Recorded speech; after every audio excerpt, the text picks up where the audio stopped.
We'll call the meeting to order. Can I have an approval of the agenda? I'll make a motion to approve the agenda. Okay, can I have a second? I'll second. Any changes? None, okay, all in favor? Opposed? Motion carries 5-0. We will convene a closed session for Ed Code 35146, consideration of a confidential subject matter. Be back at 6:30.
We'll reconvene to open session.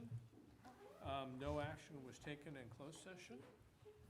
And so 4B, we have our flag salute, and we have Madison, welcome. And I think her partner's not here, right? Looks like it's just Madison. Okay, Okay. well, that's fine. I pledge allegiance No, to the. wait, tell us to stand. Oh, please stand for the pledge. Okay, Put your right hand over your heart. Ready, begin. I pledge allegiance to the flag of the United States of America and to the republic for which it stands, one nation, under God, indivisible, with liberty and justice for all. You may be seated.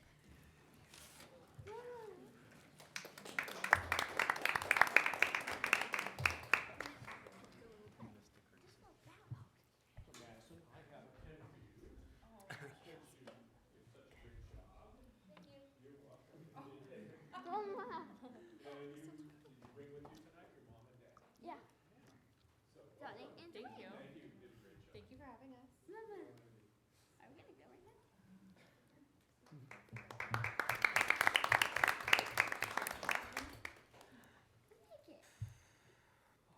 You put that on your resume when you go to college. Okay, so presentations, 5, we have none. And public comment, I have no cards, so no public comment. So we'll go on to communication. Student board member reports. So, Devin? October is a very busy and exciting time for Rancho students. After coming back from the PG&E power outage, the students are amped up for our homecoming week celebrations. Our In the Spotlight dance will be held this Saturday, which incorporates Broadway musicals. Our Cougars are always a fan of our new spirit days, such as Trendy Tuesday, where we dressed up as trends of today. We held homecoming court elections and using an online submission form for the first time for nominations. We had our votes casted for King and Queen today at lunch, as well as for Prince and Princess, Duke and Duchess, and Lord and Lady. Our rally will be this Friday, and afterwards will be our parade and football game. Freshmen will recreate The Lion King, sophomores have Mamma Mia, juniors reenact Hairspray, and seniors have Grease. This month is Pink Month, where we raise money for breast cancer awareness. Our goal this year is $1,000, which we are already close to. On our first day of raising, we collected $318. Pink Month is an annual event where we hold to show our community that our Cougars care. Our football pink game will be held on October 25th. Going with the theme of philanthropy, we held our first blood drive towards the end of September. Rancho has been the leading high school in Northern California in collecting blood donations. We hope to keep this up with our second blood drive later on in the school year. Towards the end of September as well, Rancho held elections for a new student senate. Each second period elected a senator to represent them and allows them to voice their input to the school. We are very excited to hold our first meeting and can't wait to see the benefits of this new addition to our school. Our girls' tennis team remains undefeated, and for the first time in Rancho history, they may earn a league championship. We are very excited to see our Lady Cougars succeed and wish them luck for the rest of their season. To show more of our Cougar pride, our choir held their first concert of the year, and Student of the Month will be held later this month, where we recognize some of our stellar students. Coming up in the month of November, we will be having our canned food drive. We hope every year to raise more pounds of food than we did the last. Our ASB class is very excited to see how Rancho does this year and give back to the community in need. Thank you. After our last meeting, a great amount has occurred at Tech High. We had our first prospective parent night last Tuesday from 6 to 7:30 p.m., which was an absolute hit. Parents and students from all over the county got to hear from students, staff, and Miss Mooney about the various aspects of Tech High, as well as have their many questions answered. We are so excited to be holding another one tonight at the same time. Sept-Up Days, our version of a shadow day, are occurring on November 7th and 14th, and will welcome and market our school to prospective students, showing them what Tech is all about. These events help us welcome prospective students to Tech, which assists us in achieving our goal and creating a unique and diverse school environment. On Wednesday, October 30th at 8 in the morning, both sophomores and juniors will be taking the PSAT to prepare themselves for taking both the SAT and the ACT in the future. At the same time, our seniors are preparing for FAFSA night, which will occur next Tuesday, October 22nd. Additionally, this Saturday, October 19th, we are holding our Enchanted Garden homecoming dance at the DoubleTree. Our sophomore representatives had put so much time and effort into this event, and it is bound to be amazing.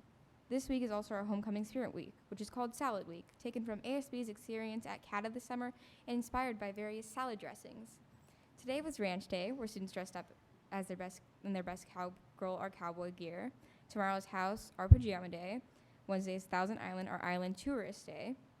And Friday is Blue Cheese, our tech spirit day. This spirit week is quite fun and creative and is definitely one of my personal favorites.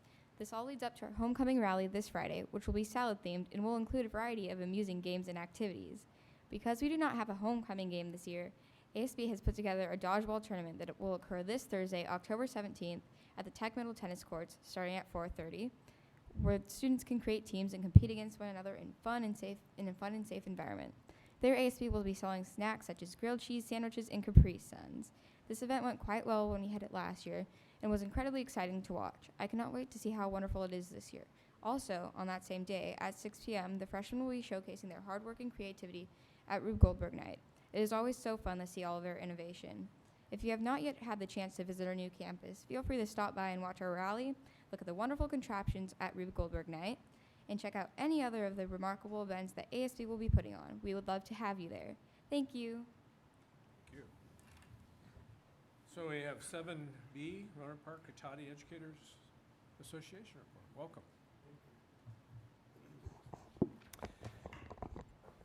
I'd like to focus on some of the good things that are happening in our schools. Evergreen, they had a PBIS video that Michael Kirby made for us and is a finalist in the statewide PBIS video contest. So they'll find out at the end of the month who is a winner, if they are. At Hahn, they had a very successful walkathon. Not only did they meet their fundraising goal, but students, staff, and family had a fun morning. After walking for about an hour, students enjoyed popsicles, and those who returned their envelopes that day got to throw water balloons at the principal. Monte Vista just had a fun walkathon fundraiser and walked with the Roanoke Park Police and fire. Richard Crane did what we're about ready to do now. They took a 3-week break. Thomas Page had a motivational assembly focused on kindness. Lawrence Jones had an anti-bullying week. It was already mentioned that Rancho had a blood drive, a very successful one. And take a look at their website. They now have what's called Rancho News Network. And they have a weekly broadcast from the TAG building, produced by the Advanced Filmmaking and Broadcasting students. Tech High, as mentioned, we had an 8th grade parent night, and over the weekend, brand new grass. It's beautiful to see it. Do not step on it. And finally, a shout out to our district people, especially after the way they handled the PG&E, what we didn't know was going on. And I was getting Nixle alerts about every 12 seconds, was it, with a change? And our district office was right on top of it about every 13 seconds. So thank you very much. Thank you. Consent agenda. Okay, I recuse myself from item C. Okay. May I have a motion to approve the consent agenda A through H? So moved. May I have a second? I'll second. All in favor? Aye. Opposed? Motion carries 5-0. We'll go to 9A, California Distinguished Schools Dashboard Local Indicators.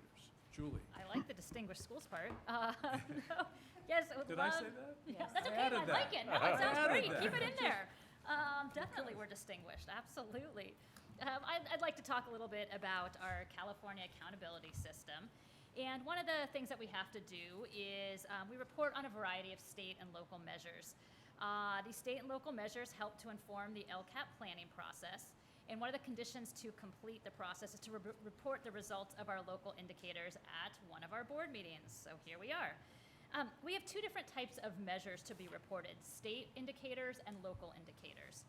The state indicators are calculated and pre-populated for our district, and those are those state indicators that include academic performance, so how we're performing on the CASP and CAW tests, so in English and math. We have our graduation rate, which can't wait till that refreshes and gets the right graduation rate up there here shortly. It reports on chronic absenteeism, college and career readiness, and English language learner progress. And these state indicators all receive a color ranking on the dashboard. The highest color is blue, followed by green, yellow, orange, and red. And we don't want to be in the orange and red categories. But tonight we're talking a little bit about the local indicators. And these indicators include the basic conditions at school. So basically we want to make sure that all students have credentialed teachers in the classroom and we don't have misassignments. They want to know and make sure that we have appropriate instructional materials for our students, that our facilities are in good repair. They want to know about the implementation of state academic standards, that our teachers are teaching to the Common Core standards. They want to know about our progress towards parent and family engagement. Are we providing surveys? Do we provide opportunities for parents and community members to engage with us and talk and provide input of how we're doing? They also want to check a school climate survey. So how do we talk to our students? How are we finding out how our students feel about their schools? Every other year, we implement the California Healthy Kids Survey. This past year in 2018-19, it was an off year, so we did individual site surveys and did a lot of student focus groups. Went around and had a lot of fun talking to students. And finally, we have to prove that we offer access to a broad course of study. So we look at master schedules, we look at our honors classes, our CTE classes, our elective classes, and make sure that we have unduplicated pupils in all of our programs. And the one great thing about the local indicators, it's basically measuring our progress. Did we do these things? And I am very pleased to report that in all 5 priority areas, CRP-USD has met progress performance. And so right now, I'm currently entering all this data into the California dashboard, which is due to be submitted by November 1st. So to report, we are all well on our way, and congratulations CRP-USD for meeting our performance indicators. Questions? I have a question.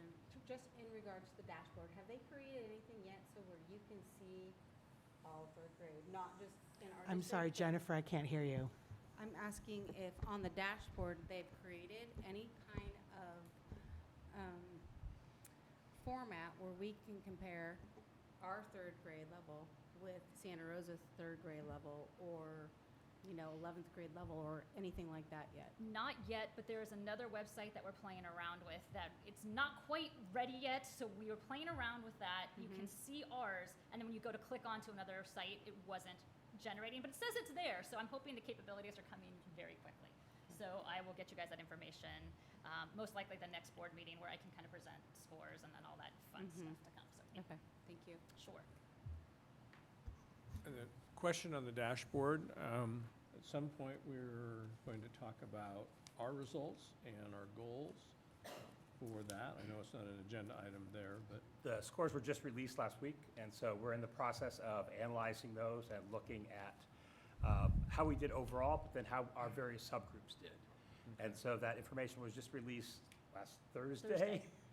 And so we're in the process of digesting that and looking at that. So yes, a report will be forthcoming. okay. Possibly November's board meeting? Yeah. Okay. All right, great. Other questions? If not, no action is necessary there. So we will go to 11A, fiscal update and planning. All right. So the first item that we have on here is the 2019-20 budget, and what we've been presenting to the board now on a regular monthly basis is the combined general fund, and it's basically showing the changes to the budget from prior year to prior month to current month. So this is from August 31st to September 30th, 2019. And there's very minimal changes still on the budget. We still have work that we're going to be doing moving forward, making some adjustments. So what we have here basically is booking of some of the local revenues. Those are still our local class donations and those types of budgets, that local revenues that are getting booked. The other changes on the expenditure side is really related to booking of prior year carryover into the current year budget. That's something that we do every year. This is mainly in those pretty similar areas in class donations, lost materials, and other local donations that had carryovers in the budget that now get moved forward into that. So So while you see a change of 239,000, 236 of that is related to restricted dollars.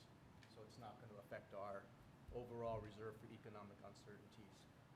So you can see the change there from August to September, and we have a total general fund reserve of 4.06%.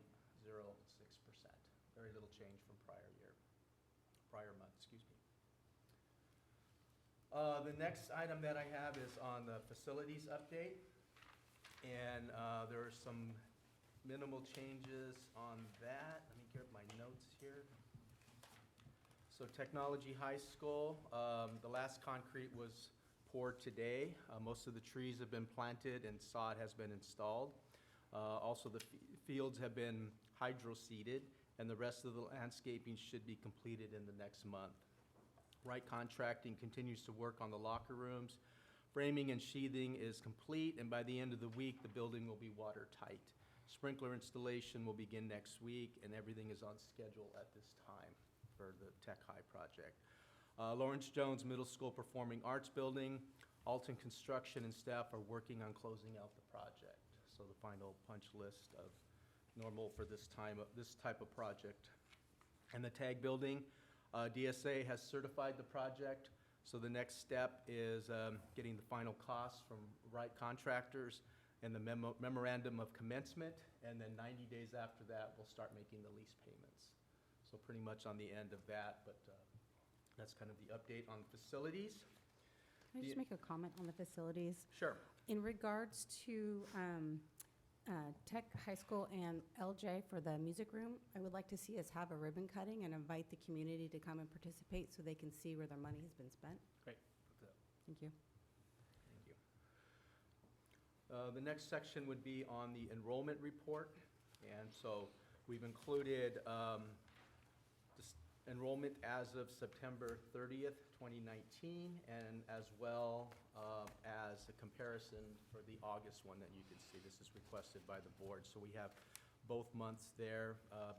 Overall, there's no change in enrollment. We're still 5691, and it's about 49 students down from what we were budgeting and projecting.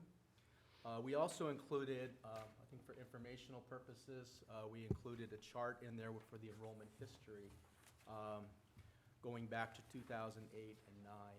And on that chart, you can see since 2008 and 9, we've only actually had 3 years where enrollment actually increased. So continuing with the decline, and it does give the estimate as of 1920 on there. Any questions? So this says 49 students, so you believe that's what we'll have for the 1920 year? Well, this is where we're at right now. So enrollment's going to continue to fluctuate throughout the year. We'll gain some students, we'll lose some students. Ultimately, the one we want to look at is what we report out at P2, because that's what we're going to be funded. And those numbers are basically what our April 2020 count will be at that time. So it looks like we're losing about 1% per year on average. Sounds about right, yeah. Okay. Are you asking for general questions or just on enrollment? So I had a question for you. Well, we're basically on the enrollment. Is it? No, I'll just wait till you're finished. Is there a question about enrollment? No, Oh, something okay. else. So that's it on this particular item. One of the things on enrollment we were going to talk about is when students leave, any information on whether they're moving away or whatever on that kind of stuff, that would be interesting to see if, you know, the press says that people can't afford to live in California, you know, is our 1% moving away type of thing. And then too, when you have 5,691 students, there is transition. Families move, you know, from one or the other type of thing, so you can't control that, you can't stop that Right. type of thing. So Matt Marshall's collecting that information from the school sites, and we'll be bringing that back in November. Okay, great, super. As well as, you have to look at what the class sizes are, because each year they're a little bit different. So it could be that last year we had a bigger class of seniors graduating and the junior class was smaller, and then you're looking at the numbers as they're coming in as, in a whole. Right, yeah. It's a little concerning to see 5 students down in 7th, 6 students down in 8th, 5 students down in 10th, just leaving the district, it looks like, for whatever purpose. So that's a little bit concerning. I know we gained a few here and there, but But, it could be moving or whatever, so yeah, it'd be good to know. don't let anyone move. You can't leave. I don't let them. You don't let expensive. them move. We will not list your house. You will stay here forever. You have kids, you can't move, sorry. There. Okay? Is that it? Yes. Okay. So we'll go to 11B, Oh, resolution. wait, Wait, I have a wait. question. Do you know the name of the construction projects around Salad Tomatoes The name of the, company? I Who's don't, developing that? I don't. Not Do you, off the top. It's you- Cotting, isn't it? yeah, I Brad thought Baker. so. Brad Baker. Yeah, it's Yeah. Brad Baker's. Okay. Do you have any information about their projected plans for the You talking to development me or of you homes? talking to? He's talking Do about, I have any information on their plans? Yeah. I don't. Hmm. what, for developing of housing too? Yeah, Is it because I hear they're starting up a big new project over there. We haven't received any updated information on the new projects. That's, whatever potential new projects are there. Okay, thanks. And then as part of Matt's report, when next month, it'd be interesting to see from the 2 new sections in town, how many students are actually produced from that. Okay. We were told 1,200 2 years ago. That was a projection. Mm-hmm. Projections are projections. Yeah, projections are projections. They don't always come out. Yeah, so we'll provide that information. Yeah, great. Thank you. Okay, now we'll go to 11B, resolution of 1920-7, authorization of issuance of the sale of the general obligation bond 2016 election Series D in the aggregate principal amount not to exceed $18,600,000 and approving related documents and actions. I didn't say distinguished this time. It's a distinguished one. So the resolution you have before you is to get our last issuance of the 2016 bond. This would be Series D. This would be the last issuance for the 2016 bond. We had talked about, as we reviewed information for the projects that we have wanting to move forward, we do know we need to go out and get the next realm of cash, which basically this would do. So the resolution here is before you. We have a timeline that kind of is outlined, and ultimately, the closing date would be November 14th, and that's when the bonds would sell, and we would be able to get the cash and keep cash in the bank to move forward. Okay, any questions? If not, may I have a motion for 11B?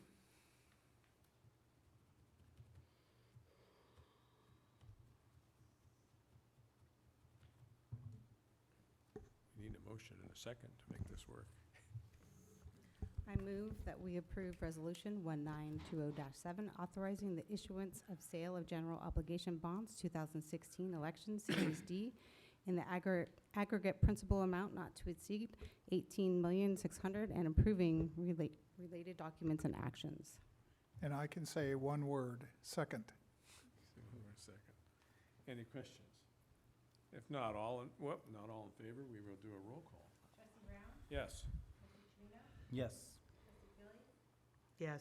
Trustee Nahn? Yes. Trustee Wilschmidt? Yes. Okay, motion carries 5-0. 11C, Resolution 1920-8, authorizing the issuance and the sale of 2020 general obligation refunding bonds in the aggregate principal amount not to exceed $6 million to refund a portion of the district's 2010 general obligation refunding bonds and approving related documents and actions.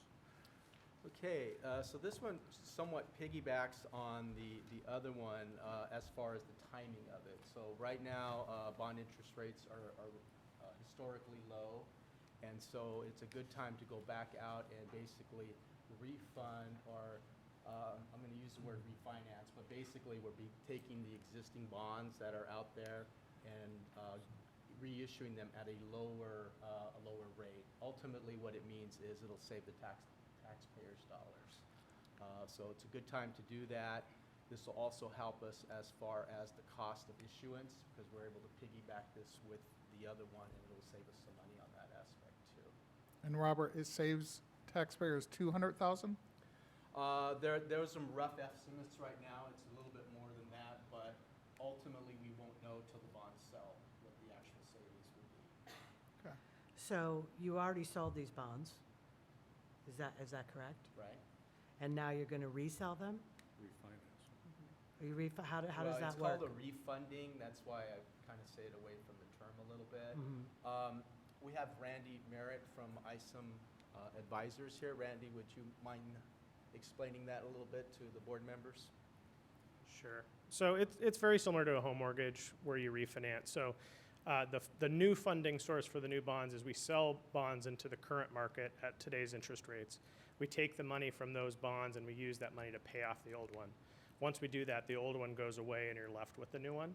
So it's analogous to a home mortgage refinancing, but it requires the sale of a new set of bonds.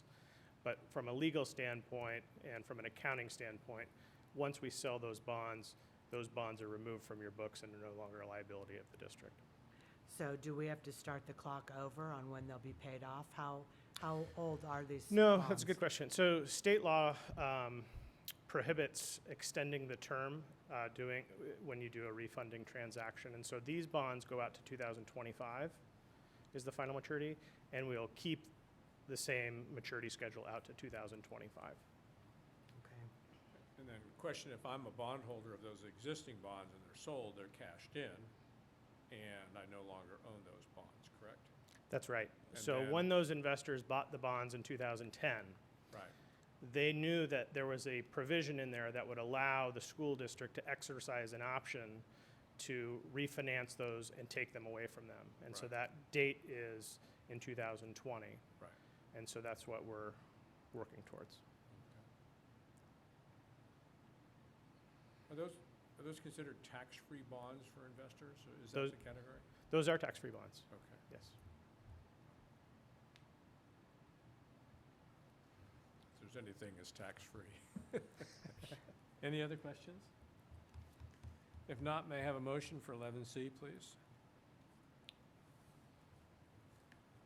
I move we approve Resolution 1920-8, authorizing the issuance and sale of 2020 general obligation refunding bonds in the aggregate principal amount of not to exceed $6 million to refund a portion of the district's 2010 general obligation refunding bonds and approving related documents and actions. Second. Any other questions? Not, roll call? Yes? Yes. Yes. Yes. Yes. Thank you, Randy. Thank you. Thank you. Robert, can I ask you a quick question? Sure. On the Series D that are going to be sold, what's the maturity date on those? Well, they're 30, let's see. Randy, would that still go out 30 years from? Those are scheduled to go out to match the other bonds that are outstanding. And so that's 2046. So from now, that's 27 years. So you think about a home mortgage, 30 years, a little bit shorter than that. And another thing maybe worth mentioning, just because you're closing out the bond authorization, if you recall back in 2016, there was a political promise in terms of what the estimated tax rate would be for voters or taxpayers, and that was $49. Because your tax base has actually grown faster than was projected at that time, we're now looking at a tax rate just under $43.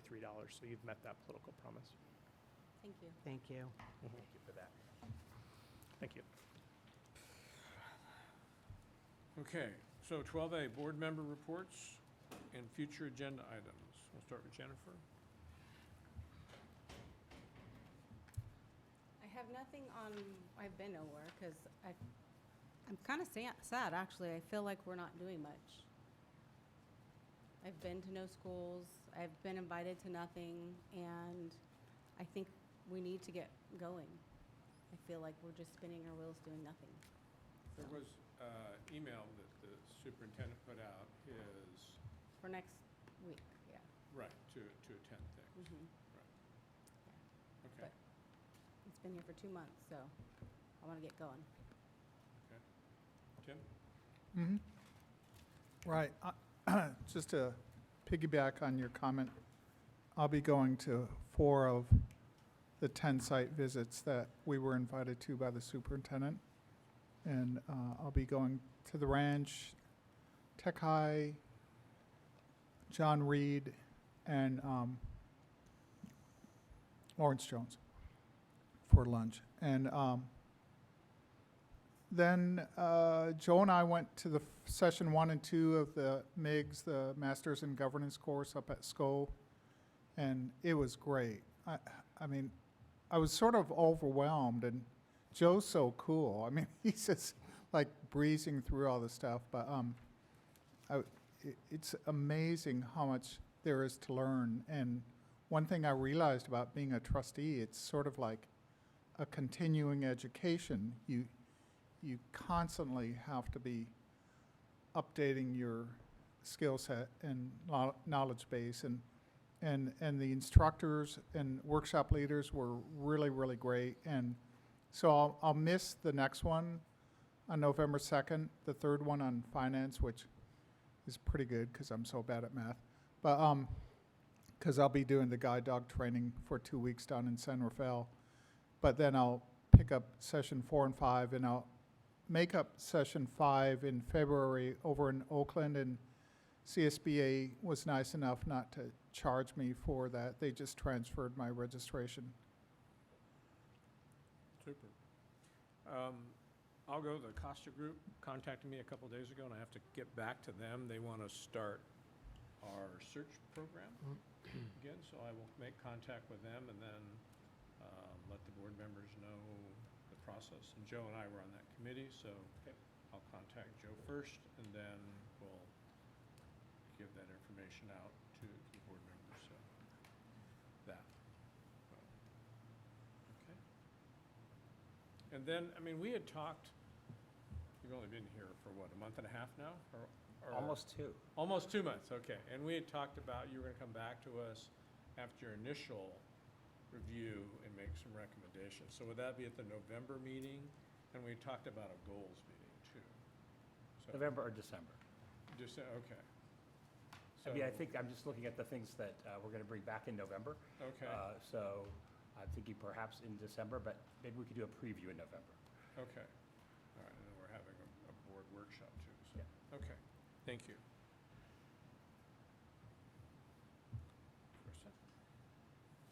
Carissa? Yeah, I was going to mention the goals meeting for you and for us.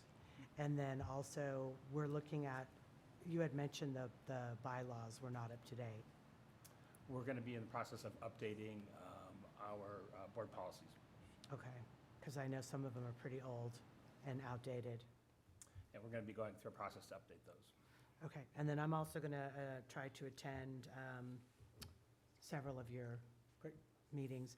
I did have to back out of the governance class due to health reasons, so hopefully next year I'll be able to get back and do those. Thank you. Yeah, Tim said what I did. But yeah, it was awesome. There's a lot of people there really passionate about education. It's not just trustee members, it's superintendents or teachers there. You know, so there's a lot of different people with different perspectives, totally different districts. That was another thing that was nice, because you get to, you know, you think you have I thought a couple times I had a good idea, and it's like, you guys don't do that? I was like, all right, sorry. But it's something like knowledge passed on that we can bring to the table, and, you know, different ideas from different people, which is pretty cool. Yeah, that's it. It's one of the great benefits too about going to CSBA in December is because again, that's on a much bigger scale of all the different classes you get to take and the people that you meet and the ideas that you hear and you share with each other. It's a lot of great collaborating. Oh, yeah, just to piggyback again really quickly, I'd like a recommendation from the superintendent about us attending the CSBA annual down in San Diego, my gut level feeling is that I don't want to waste money, district money, on flying us all down there. I've been to one. I kind of feel like that was important, but I don't feel like I need to go to the conference every year, especially since I'm doing the MIG. So just if you could advise us at some point on that, Sure. I'd appreciate it. Thanks. So I think it's, I'm just going to say, I think it's always a good opportunity because each year the laws change, each year programs change, and I think the opportunity to interact with other trustees from other places, you learn and are really proud of some things we're doing here, and then you also learn like, oh, maybe we could do that. So I think it's a good opportunity, and it's really an investment in yourselves as trustees, and as decisions and recommendations come forward, you build your knowledge and understanding of what's happening, so. Okay, thank you. 12B, Superintendent's Report. Yes, so recently we had both the parcel tax and bond oversight committees. I'm totally impressed that they both last only about 30 minutes. In a prior life, they lasted many hours. So congratulations to this district for having such efficient committees that are working. But each of the members over there very engaged, very enthusiastic, very interested in what's happening. And we'll be bringing those annual reports to the board. I believe the parcel tax is going to come in December, and we'll be scheduling when the bond oversight committee will be presenting their findings as well to the board level. As the board will recall, we have a contract with WestEd, who's assisting us in looking at our special education programs. The next phase of that has happened. We sent surveys out to families at each of the school sites to get feedback and information from parents about the services their students were receiving. That committee has met once since our last meeting, and will be continuing to meet. We're looking at probably a report in January that'll provide some insight into our special ed programs and some recommendations on what we might be able to do to better serve kids and perhaps save the district some money. So that'll be coming up. During this last period of time, we did not have any Williams complaints, so we're pleased to report that there were no complaints. And that is it for this evening. Okay. We will adjourn the meeting. Oh, one last thing. Oh, no, we will not we adjourn will the not. meeting. Sorry, one of the last issues is we are very aware that we have a shortage of substitutes, and we're looking at perhaps increasing the daily pay rate for subs, but we're also looking at how that would impact the budget. Knowing that there are limited dollars, we want to make sure that that's a good use of funds, and to make sure that increasing that will actually get more subs in classrooms. But we're aware of the issue, and we know that teachers at every school site are being impacted by the shortage of subs. Are other districts paying more than we are? Yes. Okay. No contributions or gifts? Pardon me? Don't we do gifts and contributions at the end? They're not on, Oh, okay. there's none for this meeting. So. All right, so we will adjourn the meeting. Thank you. Thank you.